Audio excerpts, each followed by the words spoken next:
The man who would become an atheist was raised in a world steeped in religious belief. His home was a small town where, like so many towns in the 19th century in Eastern Europe, a community of Jews lived among a majority of Catholics.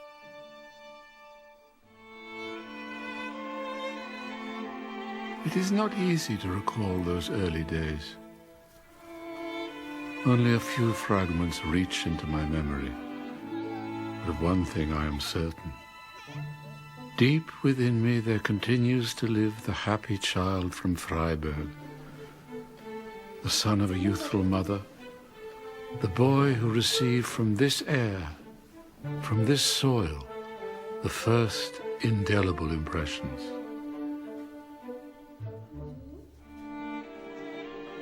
The Freuds were a traditional Jewish family who lived in Freiburg, a distant outpost of the Austrian Empire. There, Jacob Freud traded in the wool business. Twice a widower when he met Amalia, they were married and had their first son in 1856. The young mother doted on the boy she called her golden child.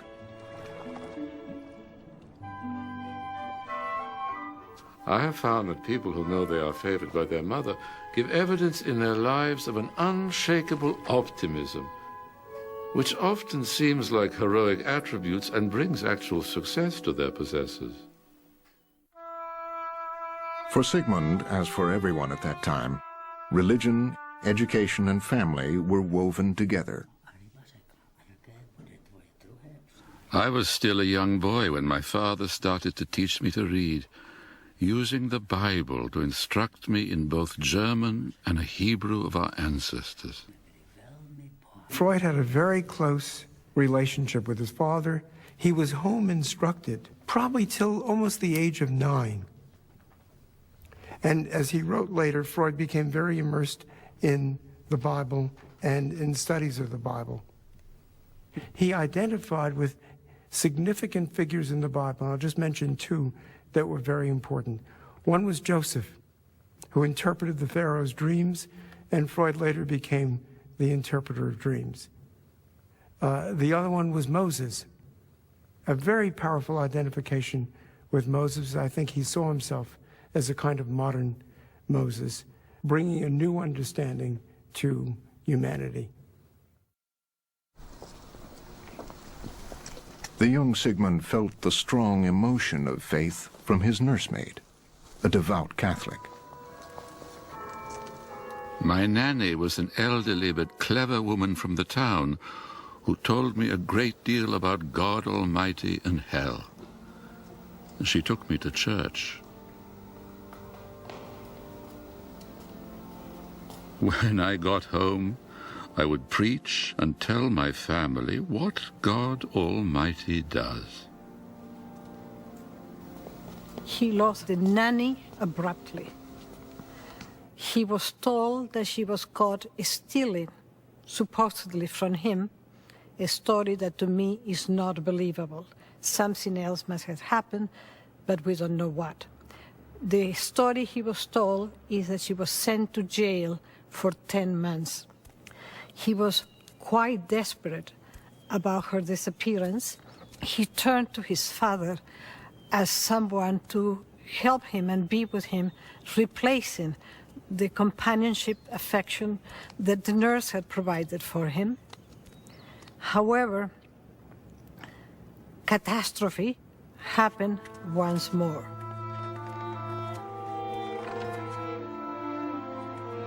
The branch of industry in which my father was concerned collapsed. He lost all his means, and we were forced to leave Freiburg and move to Vienna. So they changed from this little town in which they had a comfortable, good enough life, accepted, respected, to the ghetto of Vienna. And there the father was unable to earn a living. And from that moment on, they had poverty. The one hope in this new, diminished life was their gifted son, Sigmund. But his future presented a dilemma. Jacob Freud wanted to maintain his son's religious heritage, yet he also wanted him to succeed in the secular world outside the ghetto. His father hired a tutor, and that tutor gave him some rudimentary lessons in biblical Hebrew so he could read prayers. In retrospect, he sees this as a kind of a part of his secularization, because the man who teaches him, a man named Hammerschlag, is in point of fact a secular Jew. And Freud becomes a great friend of the family as he grows up. A spark from the same fire which animated the spirit of the great Jewish seers and prophets burned in Hammerschlag. Religious instruction served him as a way of educating the young toward love of the humanities. He made Jewish history flow out far beyond the limitations of nationalism or dogma. Sigmund easily won admission to secondary school. There, he would enter a whole new life. The second half of the 19th century is distinguished by the war between science and religion. That was not always the case. Newton was a deeply religious man.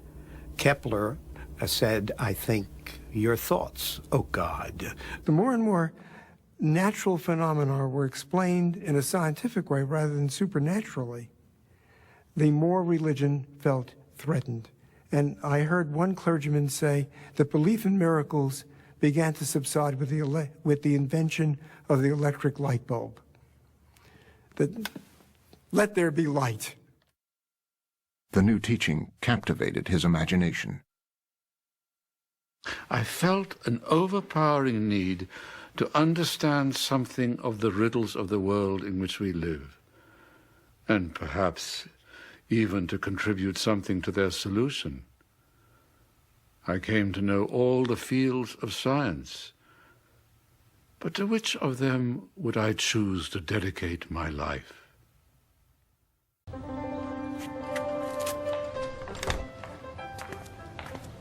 Freud's mentors were from the new world of science.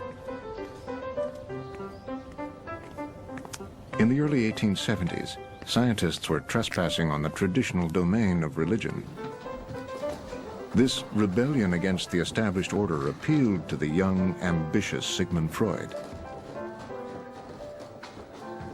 Freud enters into the university at a point where materialism, the notion that our bodies are collections of chemicals and chemical processes, has been victorious.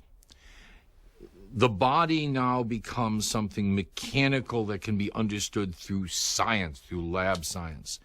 I mean, this is a world in which realities of the body are at the center, not the metaphysics of the spirit.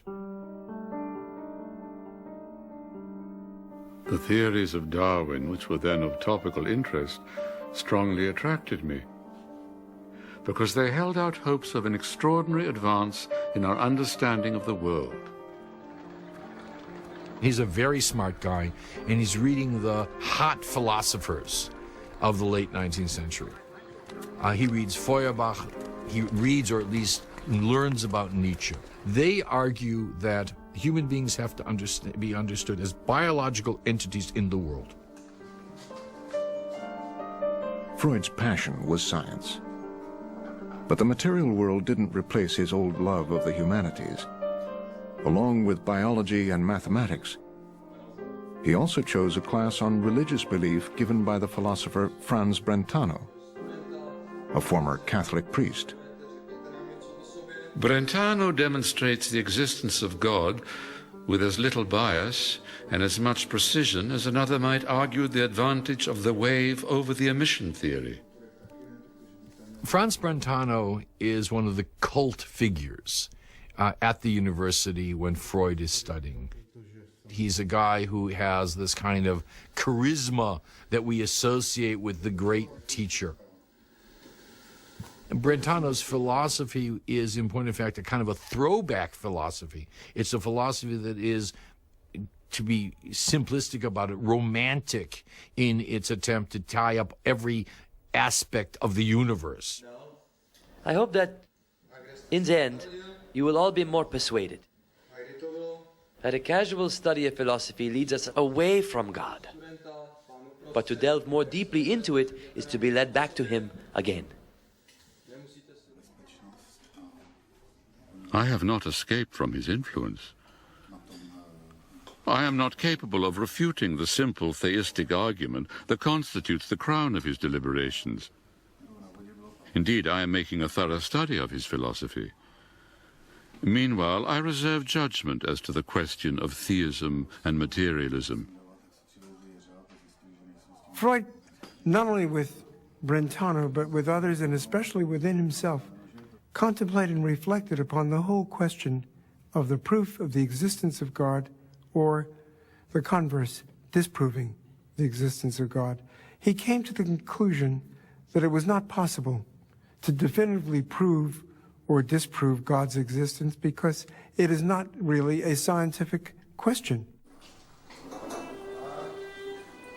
Faced with the material world and the spiritual, Freud made his choice. I found rest and satisfaction in the physiological laboratory of the great Ernst Brücke. For 6 years, through painstaking study, I learned the importance of observation in science. This was the foundation of everything.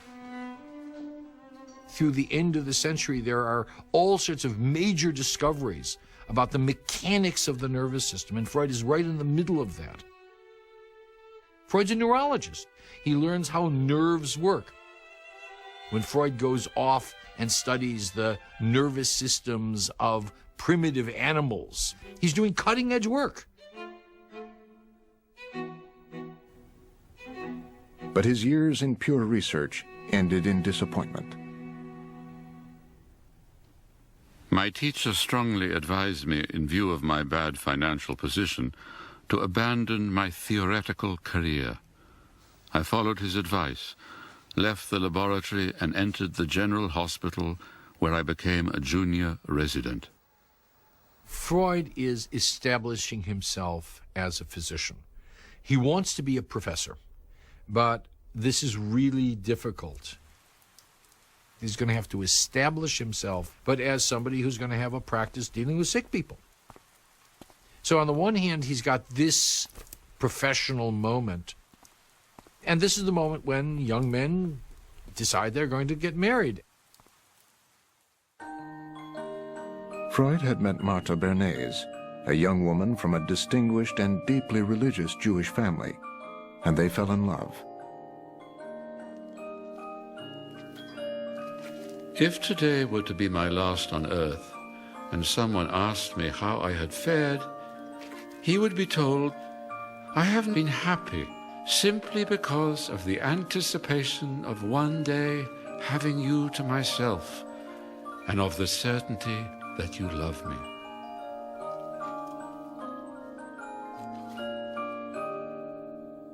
Freud worked hard to save money while he courted Martha. They waited for 4 years. But when they finally married, Freud would not allow Martha to practice her faith in their household.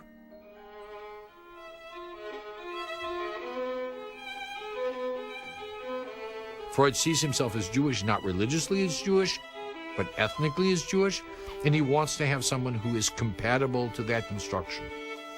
The trade-off is that in their home, after the marriage, ritual is simply not practiced.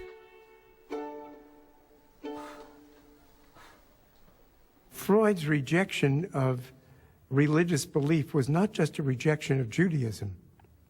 It was a rejection of what he considered to be a belief in the supernatural, in magic and mysticism, which he regarded as something quite apart from being realistic. Science asserts that there are no sources of knowledge of the universe other than carefully scrutinized observations, in other words, what we call research. And alongside it, no knowledge derived from revelation, intuition, or inspiration.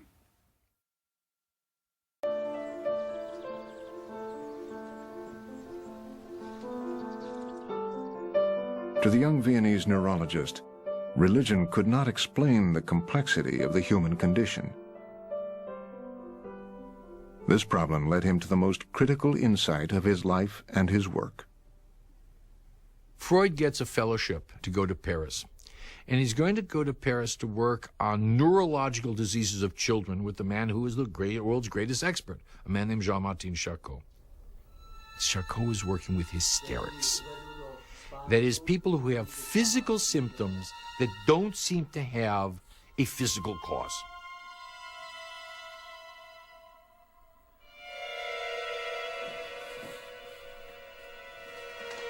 What Charcot demonstrated to Freud was that he could induce symptoms through hypnosis that mimicked and mimed the same symptoms the hysterics showed without hypnosis. So he could induce paralysis, convulsions, blindness, and it made Freud realize there were mental processes that go on very significantly outside of conscious awareness. He puzzled about hypnosis. How is it that I can affect a human being's mind without his consciousness? What goes on here? That there's a powerful influence without the knowledge and the cognition of the patient. Freud returned to Vienna convinced that neurotics could be treated with hypnosis. Then he went a step further. Through experimentation, he found he could get the same result simply by letting his patients speak in free association. No one had tried that before. It's important to understand that Freud is trained as a materialist neurologist.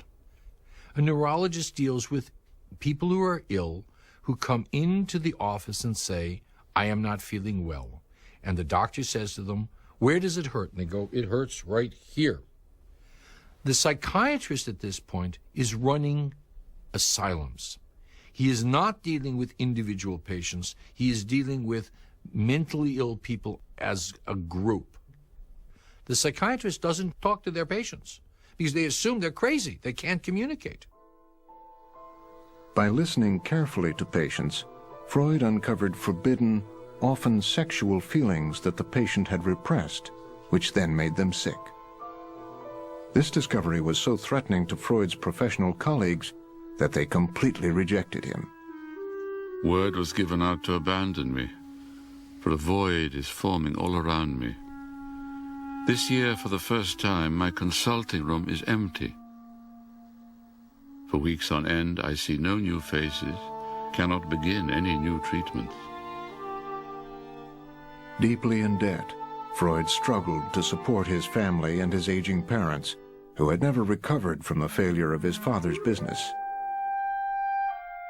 But on Freud's 35th birthday, his father gave him the cherished family Bible.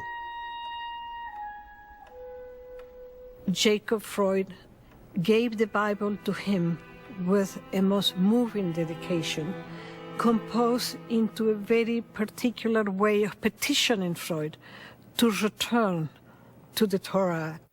My dear son, in the 7th year of your life, the Spirit of the Lord began to move you and said to you, go read in my book that I have written, and there will be open to you the sources of wisdom, of knowledge and understanding. You have looked upon the face of the Almighty, have heard and striven to climb upwards, and you flew upon the wings of the Holy Spirit. Each sentence had a profound biblical meaning and, at the same time, a profound personal meaning for his son, to whom he was addressing the dedication. For the day on which you have completed your 35th year, I offer it to you for a remembrance and a memorial of love from your Father, who loves you with unending love. Jakob Freud. He invited him to use the book again and to get the richness from the book, but Freud could not do it. 5 years later, Jacob Freud's long life came to an end. The old man's death affected me deeply.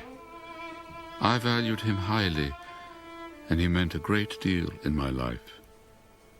By the time he died, his life had long been over, but at death, the whole past stirs within one. The death of his father was a nodal point in further launching Freud toward an introspective examination of his own internal feelings. It left him somewhat depressed, somewhat anxious, but also in a very analytic frame of mind. In my inner self, the whole past had been reawakened by this event. I now feel quite uprooted. There is still very little happening to me externally, but internally, something very interesting.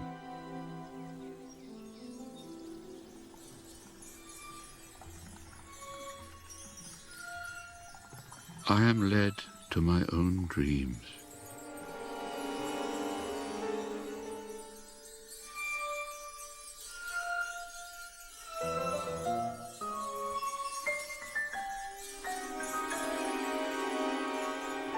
As I fall asleep, involuntary ideas emerge, fermenting and simmering in me. Masses of bristling riddles lie round about. They lead me through all the events of my childhood.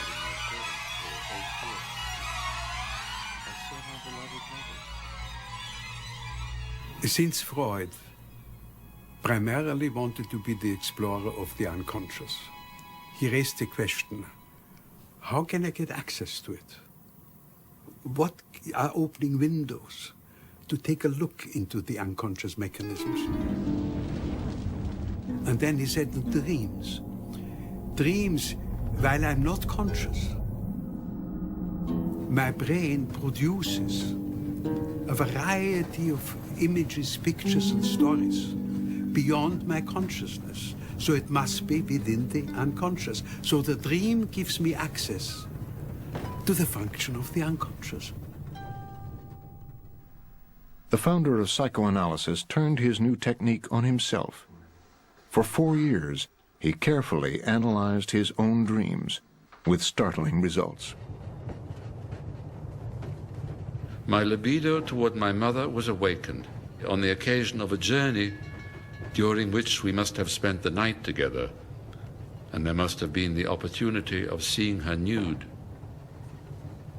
In my own case, I discovered that I was in love with my mother, and now consider it a universal event in early childhood.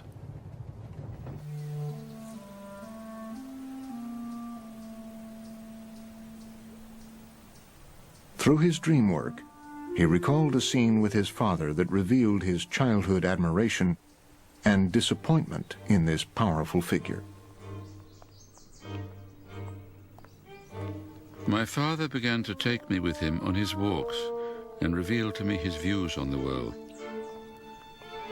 One time he related to me a story that left a profound impression on my life, though not the one that he had hoped.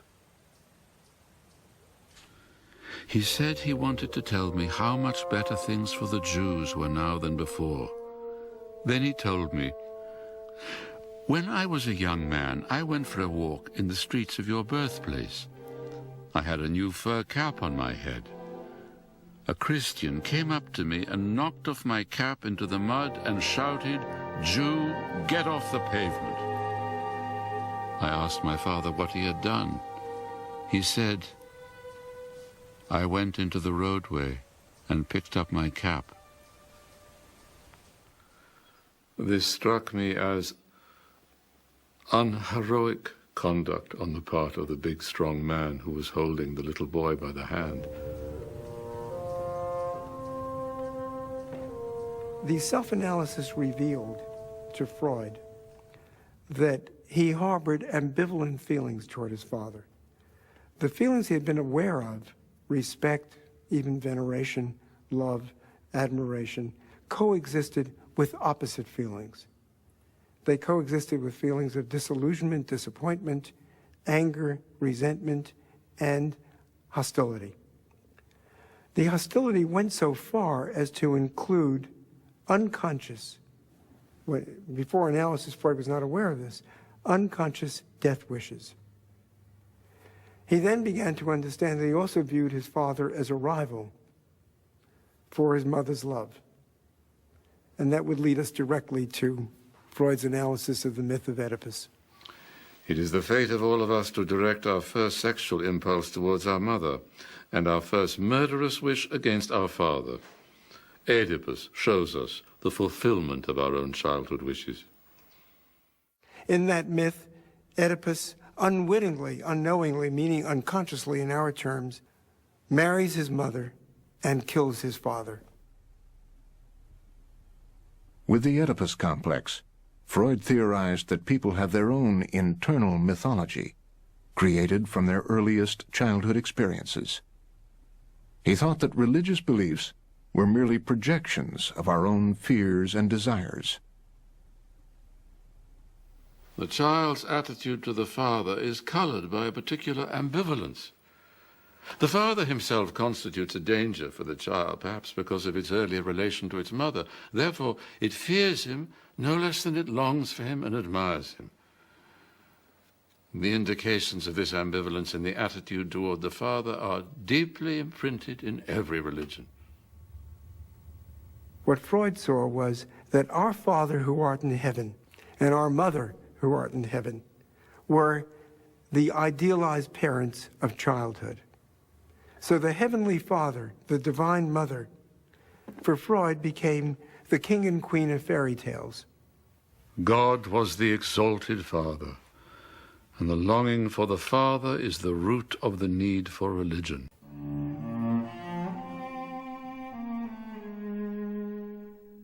Freud called religion an illusion. For over 30 years, he developed this idea in his enormous body of work. His first major book, The Interpretation of Dreams, was published in 1900, a book for the new century. I completed the dream book. I was once again intoxicated with a hope that a step toward freedom and well-being had been taken. The book flops. It falls on its head in a way that is unbelievable, because the medical scholars read this and say, it's nothing to do with medicine. The popular reception is virtually zero. Freud is desperate. Not a leaf stirred to reveal that the interpretation of dreams had any impact on anyone. Understanding was meager. Praise was doled out like alms. It takes an enormous amount of time to sell the first 100 copies of the book. But based on that book, Freud is now taken seriously in a subgroup in medicine and in culture in Vienna. A group of followers, Alfred Adler, Carl Jung, Otto Rank, gathered around Freud and his work. The group gave themselves the name the Vienna Psychoanalytic Society. Within 20 years, there were dozens like it throughout the world.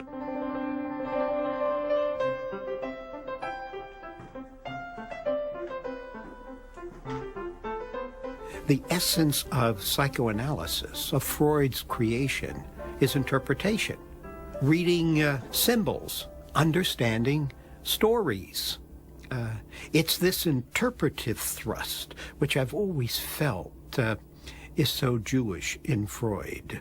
Judaism is an interpretive religion, and psychoanalysis is an intellectual discourse which turns on interpretation. From his work in The Interpretation of Dreams, Freud began to see that mythology reflected human history and human psychology too. On his desk, there was a collection of statues, heads, busts, figurines, ancient objects that had been dug up. Freud imagined himself as the archaeologist of the soul. And so one of the things that he does is to think about this notion of the psyche as having levels, as being equivalent to the levels that the archaeologist digs through. But he also understood that those levels represented different civilizations, different stages of development of civilization. Religion is something that Freud sees as something that has to do with the archaic past of human beings. And these objects, these beautiful aesthetic objects, are also ritual objects. He identifies in the language of religion and mythology terms that can be appropriated for scientific use. He retools pre-Christian Greek stories and sees them as oracles to the inner workings of humankind, and then arranges a scientific approach to understanding that phenomena within the structures of rationality. Religions owe their compulsive power to reawaken memories of very ancient, forgotten, highly emotional episodes of human history.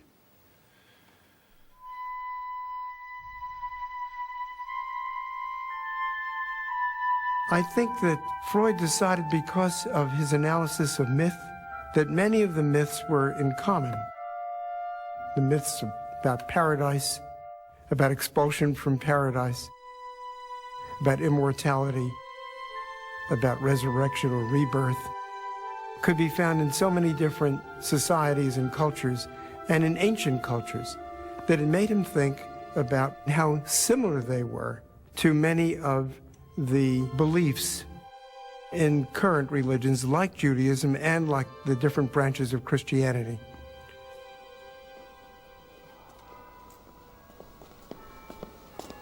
Freud tells the story of being brought to a church and being sort of overwhelmed by the spectacle. He tells this as an adult about a childhood memory. He tells other stories about the nanny also, about the seductive power of the nanny in terms of her belief, her piety. These stories Freud tells to talk about the pitfalls of religion. He doesn't like religious practice, so he says only a child would have been suckered by these candles and this incense.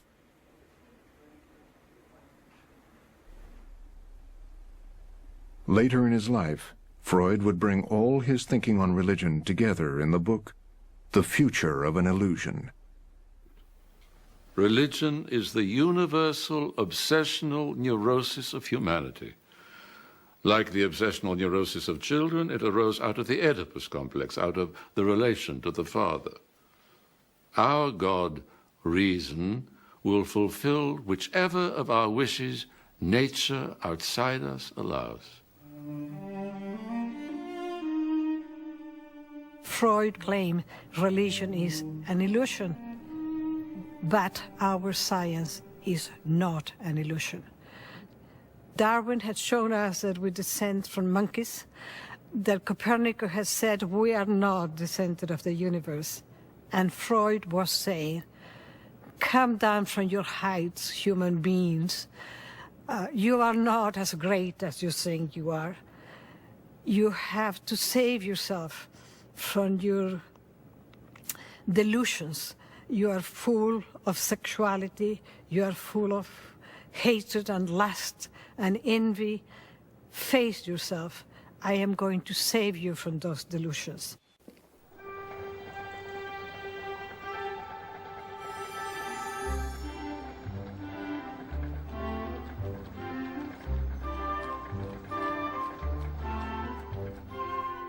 In the first decade of the 20th century, Viennese society was all gaiety and glitter.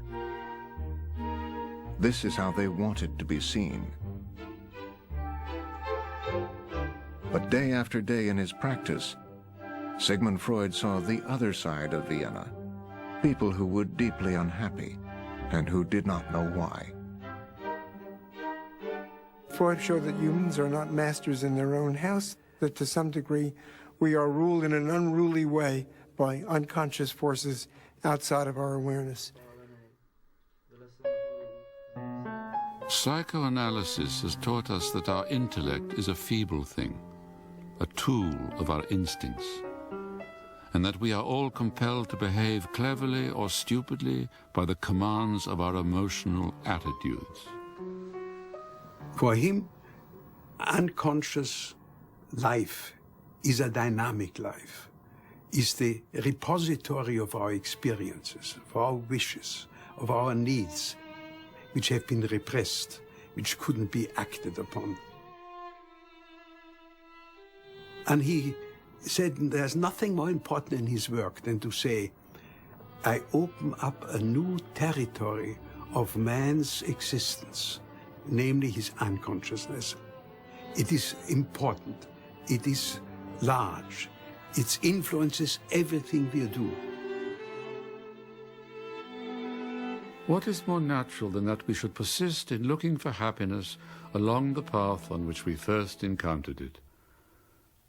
Sexual love has given us our most intense experience of an overwhelming sensation of pleasure and has thus furnished us with a pattern for our search for happiness. In 1905, Freud wrote a series of essays on sexuality. He stated plainly that sex, or the libido, drives our desires and impulses, whether we know it or not, and that this drive is formed early in childhood. Viennese society was scandalized. He's accused of being a pornographer from day one. The accusation is that he's obsessed with sex.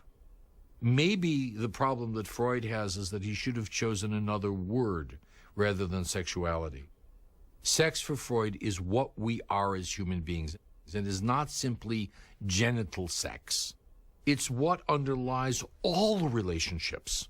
But what he says is the drives are the ones, the underlying, can we say, amorphous, unshaped drives, are those things which, in a sense, morph into various forms of relationships.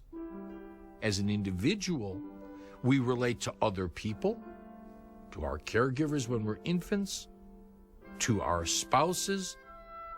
At the base of who we are as a human being is, in point of fact, the sexual drive. We psychoanalysts are unable to see anything forbidden or sinful in sexual satisfaction. But it must be said, to believe that psychoanalysis seeks a cure for neurotic disorders by giving a free rein to sexuality is a serious misunderstanding which can only be excused by ignorance. But Freud's theories were misunderstood. What most incensed the public was that Freud claimed that sexuality began at birth, not puberty. He was accused of violating the innocence of childhood. When he spoke about infantile sexuality at the beginning, he spoke about genitality, step by step in our development, as the sexual component. Later on in life, he does not just speak about the body component pleasures and their impact on us, but he spoke about sexuality as an overall component which connects us together with affection and with the capacity to love. The making conscious of repressed sexual desires in analysis makes it possible to obtain a mastery over them. It can be said that analysis sets the neurotic free from the chains of his sexuality. When Freud says science wants to achieve that we are free of suffering and that we slowly learn to love thy neighbor, to be social. This is a condition which is difficult for us to achieve. So happiness is not something which is our aim. What he really said very often is, we want to be in a state of comfort, but we don't achieve it, but we want to be. Although he was called a sexual libertine, in his private life, Freud was a typical straight-laced member of the middle class. He had 6 children with his wife Martha and found true pleasure in family life. He was a typical paterfamilias. I think he took great pride and pleasure in his children. He said of his children, they're my pride and my treasure. We are living rather happily and steadily growing, if modestly. The two boys, Martin and Ernst, are naughty and funny.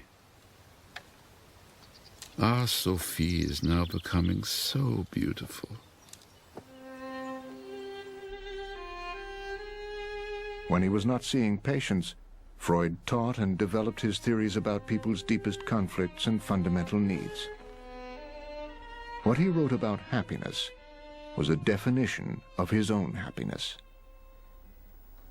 One gains the most if one can sufficiently heighten the yield of pleasure from sources of psychical and intellectual work, such as the artist's joy in creating, or a scientist in solving problems, or discovering truths. Freud would say that human beings have always been internally conflicted, and the internal conflict is between insatiable desires and prohibitions that are absolutely necessary for society to continue, and this leaves us in a state of unease, a state of dissatisfaction, and often in a state of wretched pain. And so rather than to look for another mythological intervention, that we need to accept our condition as it is, that we're perpetually conflicted, and then with the help of what he called the talking cure, we can change this wretchedness into ordinary unhappiness.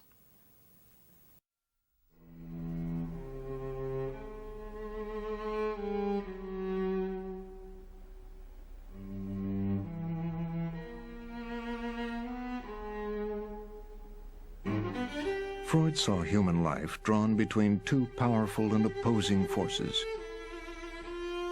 The life force on the one hand, and on the other, the death instinct. The destroying drive. Let us look away from the individual to the great war that is ravaging Europe. Think of the excess of brutality, cruelty, and mendacity which is now allowed to spread itself over the civilized world. Freud starts out in 1914, as, by the way, most people start out in Vienna in 1914, being a great supporter of the war. And by 1919, he is, as most people are in Vienna, aware of the horrors of what that communal response to the war really has brought. The death of an entire generation. A generation, by the way, in which his sons are part. Two of my boys are still in artillery training. Martin is already in the trenches. Oliver left yesterday. I discharged a Russian patient as cured. 2 weeks later, he became my enemy who might, for all I know, shoot at one of my sons. After the First World War, there's a very interesting kind of shift, which is that Freud, who in a sense had been always interested in the growth potential of human beings, suddenly becomes aware that there's a dark side to human beings. He writes a series of papers on what he calls the death drive, about the fact that we, in a sense, not only want to preserve our lives, but that we are always moving toward death. And suddenly he starts to understand evil not only as part of individual development, but also part of society. These are indeed terrible times. It seems to us as though never before has an event destroyed so many precious possessions of our common humanity. Confused so many of the clearest intellects, debased the highest so thoroughly. This war has let the primeval man within us into the light.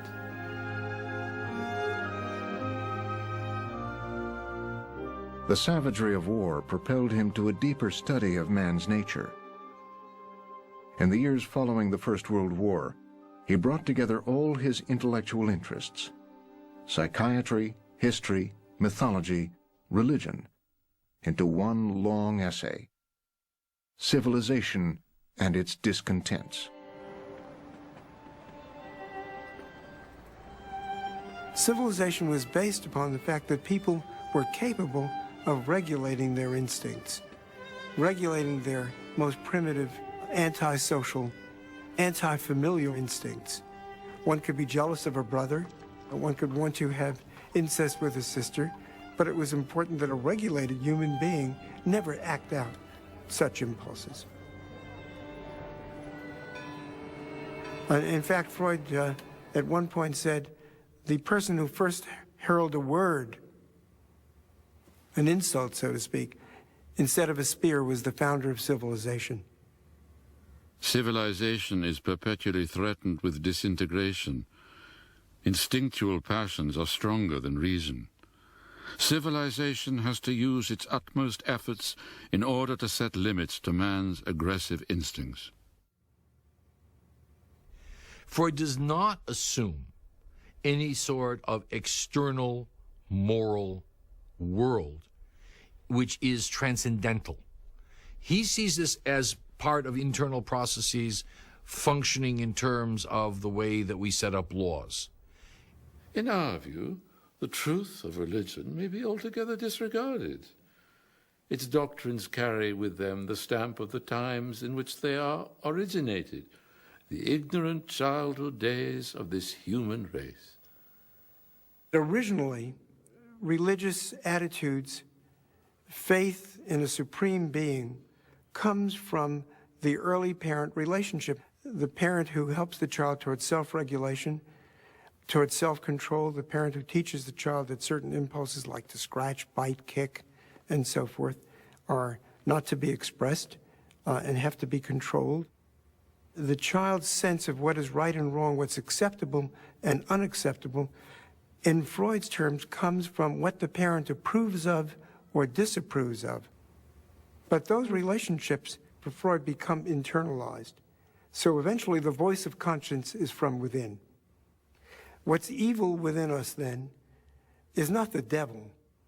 The devil are the primitive passions and impulses within ourselves which threaten us from within, not from without. And when we say, "Get thee behind me, Satan," what is really meant, in following Freud's thought, is, I will not allow these passions to rule me. I will be master of my own passions. It is always possible to bind together a considerable number of people in love, so long as there are other people left over to receive the manifestations of their aggressiveness. When once the Apostle Paul had posited universal love between men as the foundation of his Christian community, extreme intolerance on the part of Christendom towards those who remained outside it became the inevitable consequence. Freud saw his destiny to rescue human beings from their self-deceptions, their convictions that they were so great, so full of love, so full of self-knowledge, and to demonstrate to them that they were deceiving themselves, that they were dominated by sexuality, by passions, by anger, by hatred. But there was another category of human misery not created by people, and against which there was no defense. In the great flu epidemic that followed in the wake of the First World War, Freud lost his daughter Sophie. She was 23 years old and pregnant with her third child. It was a senseless, brutal act of fate which has robbed us of our Sophie.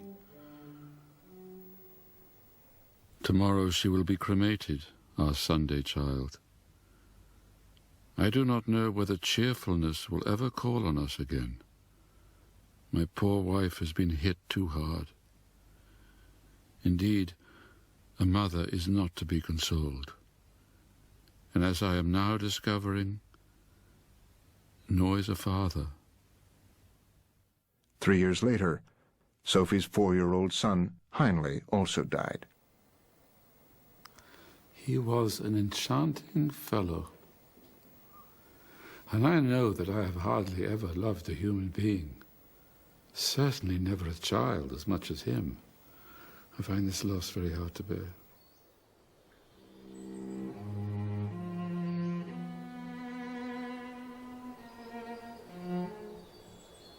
I don't think I ever experienced such grief. He meant the future to me, and thus has taken the future away with him.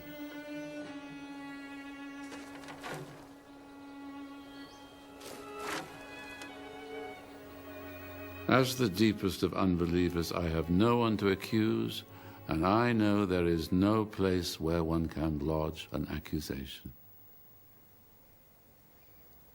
He said that there are other people that can be consoled by religion, but he doesn't have that available to him. And once more, he resorts to the same stance in relation to himself. He's going to hold himself up. He's going to tolerate the pain. He's going to tolerate the suffering without consolation. And that is what he has accepted. Life is hard, and he will take it. My father is here with a very old friend of his. In this picture, neither of these two men knew that they were photographed. That is why the whole thing is so natural.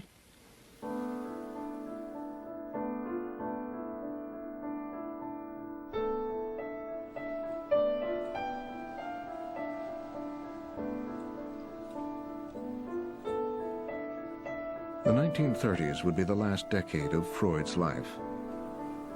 He already had cancer of the mouth, and he knew it would kill him. My father and mother. Freud's daughter, Anna, looks back at the family home movies. This was at the time when we couldn't leave Vienna anymore in the summers because of my father's illness. And so we took a house in the suburbs. And my father enjoyed the flowers so very much. He's an old man. He's extremely sick. He's had cancer for decades, and they've been cutting on him for decades. And he's got this huge implement in his mouth that's covering the opening in his palate so the food that he eats doesn't come out of his nose. I mean, he's in terrible pain all the time.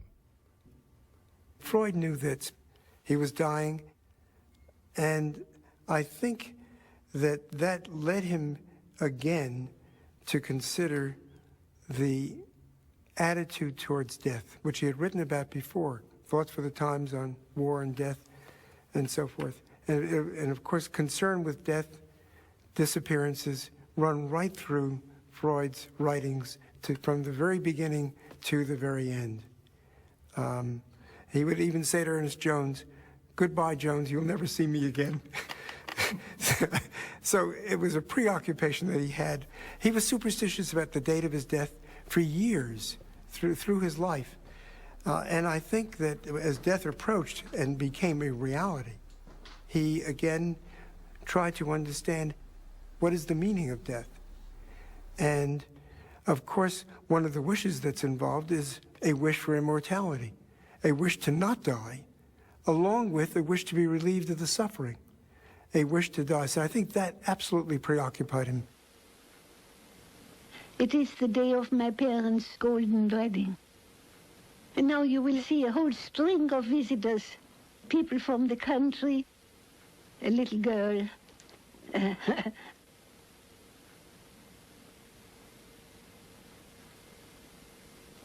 This is one of my father's sisters, one of those who died in concentration camps. Meet Sie, Freud. Hitler had been elected chancellor in Germany. When the Nazis started burning books, Freud's were among the first consigned to the flames. Gegen seelenversetzende Überschätzung des Triebslebens. Für den Art der menschlichen Seele. Ich übergebe dem Feuer die Schriften der Schule Sigmund Freud.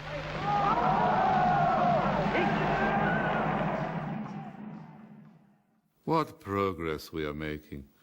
In the Middle Ages, they would have burnt me.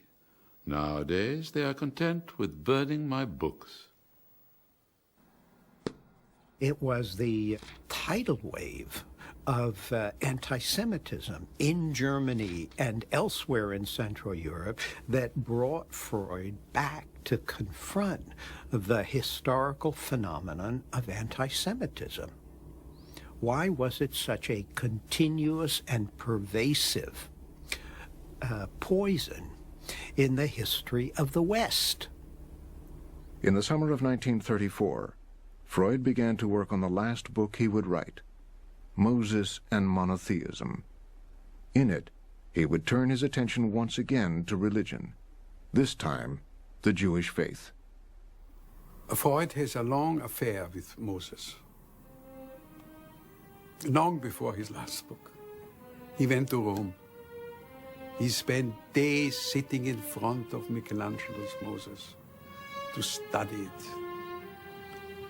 That this is not Moses in anger, but Moses in trying to restrain his anger. Here was Freud arguing that much of what we identify as Israelite religion in the Torah actually is of Egyptian origin. Moses was not Jewish, but a prominent Egyptian who led the Jews into freedom, and he gave them monotheism. In other words, it was not God the Father who chose the Jews, but Moses the man. Moses leads the Jews out of Egypt into the desert. But then Freud departs from the Bible. He gave himself a very interesting freedom. He says this is not a scientific study. It is a novella, a short story. I will try on some of my ideas and play with it. In Freud's version, the Jews follow Moses into exile, but they do not accept his revolutionary new belief in just one God. They revolted and threw off the burden of a religion that had been forced on them. They took their destiny into their own hands and did away with their tyrant. They assassinated Moses. Moses' ultimate triumph is assured by the manner of his death. The people of Israel are overcome with guilt at what they have done, so they internalize everything that they had rejected while Moses was alive. Freud goes on to reinterpret the crucifixion in terms of Jewish history. Guilt has to be relieved. You can't walk around forever burdened by excessive guilt. So Christianity provides humanity with a way of relieving guilt. The murder of God's Son is a sacrifice that atones, not for the eating of the apple in the Garden of Eden, but for the murder of the primal Father. So Christianity offers relief from unbearable guilt. And Judaism rejects that offer of relief. The world repays Judaism with eternal hatred. That's Freud's deep-seated psychological explanation for anti-Semitism. Freud is identified with Moses, who brings the commandments, who preserves the tablets of the law, and who brings not only a new set of regulations, but a new way of understanding human nature to humanity. The thing that is most significant for a reader of the Bible or anyone who knows the story is that there is no God to tell Moses what to do. Like Freud, Moses tells himself what to do. he is his own man. But historic events forced Freud to stop working on the manuscript. Now this is already Hitler in Vienna. That's our house looked with the swastikas on it. In March of 1938, the German army occupied all of Austria. They began the systematic persecution and deportation of Austria's Jews. Oh, and that is the crowds cheering Hitler. Look at the crowd. That's how it looked.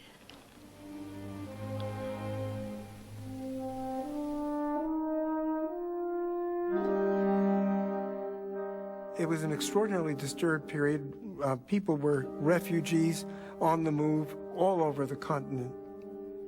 He clearly didn't appreciate the monstrous nature of the brutality that the Nazis had in mind. He didn't foresee that the burning of the books was a prelude to the burning of people. Finally, Freud saw the danger and allowed friends to buy the visas that would permit him to leave with his family. We are waiting more or less patiently for our affairs to be settled. In view of the little time we have left to live, I fret at the delay. Anna's youthful vigor and optimistic energy have fortunately remained unshaken. Otherwise, life would be difficult to carry on at all. We left Vienna by a night train and spent a day of rest in Paris. My brother Ernst, who came to Paris to meet us. My father hoped to see something of Paris again, but he was too tired from the trip.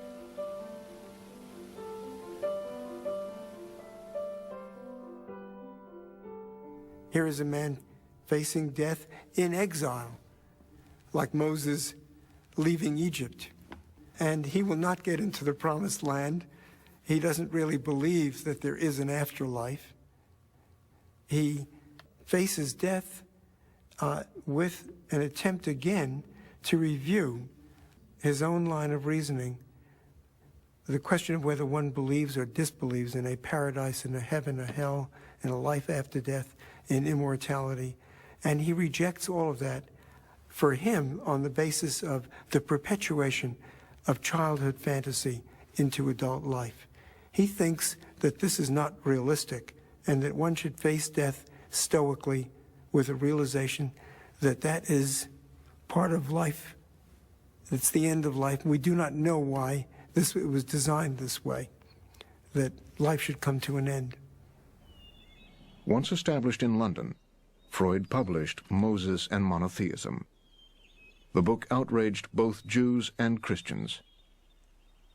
Though old and sick, Freud was as defiant of his critics as he had been throughout his life. He's in England. He is suddenly freed from all of the constraints of that public face that he had to present in Vienna. And he can do things that, in a sense, he wants to now do as a public figure. At the same time that he writes Moses and Monotheism, he writes an open letter in English against the persecution of the Jews. Does he do it as a Jew or as a scientist or as a psychoanalyst? At this point, he's all of them. Now, this is definitely a birthday. It's the last birthday. Freud usually wound the clock in his study. He had not. He was too sick. And Freud knew that his time was up. The end was very near. Our unconscious does not believe in its own death. It behaves as if it were immortal. We cannot imagine our own death, and when we attempt to do so, we can perceive that we are, in fact, still spectators. He faced a great deal of pain and suffering with as minimal treatment as possible because he was always concerned that it might interfere with his thought processes. He didn't want to be in a state where he might be logy, lethargic, dazed, unable to concentrate. I cannot face the idea of life without work. Well, what will one do when ideas fail or words refuse to come? It is impossible not to shudder at the thought. All of a sudden, he has to come to terms with this new life, and he does it remarkably. I mean, it's an enormously productive moment given all of these other constraints. And his arrangement, of course, with his physician was that if he was no longer, this was an arrangement that went back to Vienna, he was no longer able to deal with the pain of the cancer, he would be given an overdose of morphine, which at some point he decides he actually needs. My dear Sure, you remember our first talk? You promised me then you would not forsake me when the time had come. It is only torture now. It no longer makes any sense. He had all his antiquities with him, all his gods that he talked to, and his personal intellectual life there with him. It is my personal conviction that the ghost of Moses, it was saying to him, come on, have the courage to get rid of God to the very end. And he died as self-possessed he has lived, not asking for consolation, not asking anyone to protect him, but simply dying as he had lived, with this kind of rebellious defiance and conqueror's stance.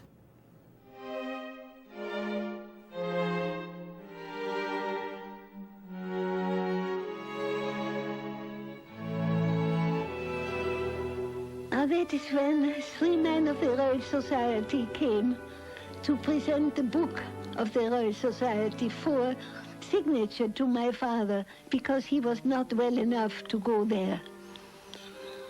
And I think on that same picture is the signature of Darwin. That was a very nice moment.